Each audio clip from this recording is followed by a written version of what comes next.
తన ప్రజలను వారి పాపముల నుండి ఆయనే విడిపించును గనుక ఆయనకు యేసు అని పేరు పెట్టుదువు. దేవుని నామానికి మహిమ కలుగును గాక. హల్లెలూయా. ప్రియులారా, దేవుని వాక్యములో మనం చాలా స్పష్టంగా చూస్తూ ఉన్నాము.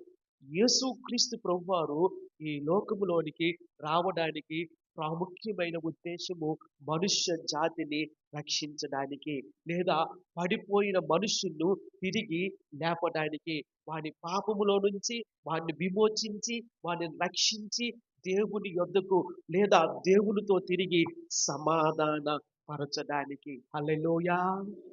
చాలా మంచి మాట. అయితే ఈ మధ్యాహ్న కాల సమయంలో దైవ సేవకులైన మీ అందరికీ ఒక మాట అడుగుతూ ఉన్నాను. యేసుక్రీస్తు ప్రభువారు ఈ లోకములోనికి రావటానికి ఆయన ఒక్కటే కారణమా?